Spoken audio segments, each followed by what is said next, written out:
धन्यवाद दोस्तों। हमारे यहाँ एक रिवाज है कि कार्तिक की नवमी को आंवला वृक्ष की पूजा की जाती है।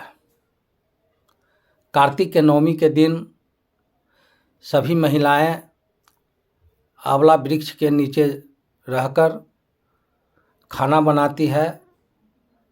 वहाँ वृक्ष की पूजन कार्यक्रम होता है और वहीं पर भोजन ग्रहण करते हैं। कार्तिक की नवमी को आंवला वृक्ष की पूजा क्यों की जाती है, इसके पीछे एक रोचक कथा है। एक बार माता लक्ष्मी के मन में यह बात आई कि पृथ्वी की परिक्रमा करे, और पृथ्वी की परिक्रमा करने के लिए वह पृथ्वी पर आई और उनके मन में एक ख्याल आया कि हमें भगवान विष्णु और शंकर भगवान की पूजा करनी चाहिए। इसलिए उन्होंने संकल्प लिया कि हम शंकर भगवान और विष्णु भगवान की पूजा साथ साथ करेंगे। लेकिन यह पूजा कैसे किया जाए, तो उन्होंने एक तरकीब निकाली। भगवान विष्णु को तुलसी का पत्ता बहुत प्रिय है और भगवान विष्णु के साथ साथ भगवान शंकर को बेलपत्र बहुत प्रिय है। और तुलसी और बेलपत्र में जो भी गुण होते हैं वे सारे गुण आंवला के वृक्ष में पाए जाते हैं।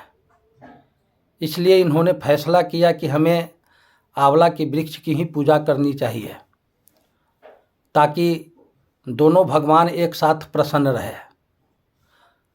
और माता लक्ष्मी आंवला की वृक्ष की पूजा किए।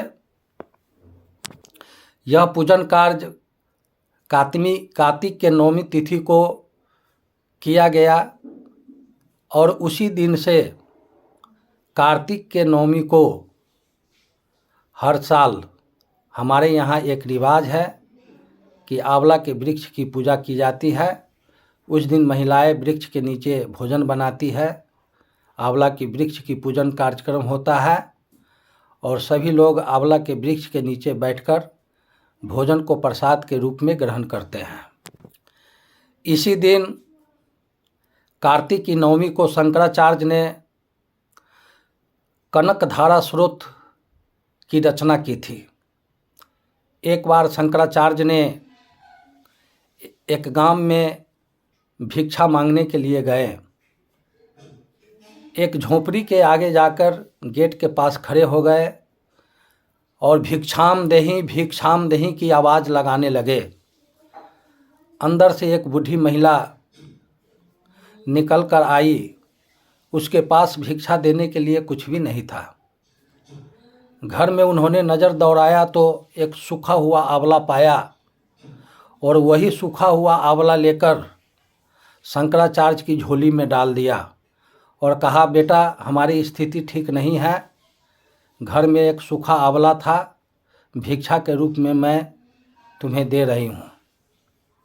शंकराचार्य जब उस महिला की हालात देखी तो शंकराचार्य को बहुत दया आई और उसी समय तत्क्षण उन्होंने कनकधारा स्रोत की रचना की और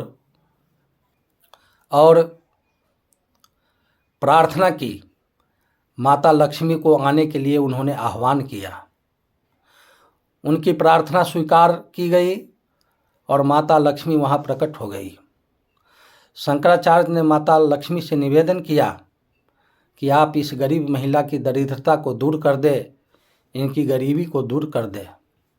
ऐसा कहा जाता है कि वहाँ पर सोने की आंवला की बरसात होने लगी। ढेर सारी सोने की आंवला वहाँ बरसात हुई और उस महिला की दरिद्रता उसी दिन से गायब हो गई।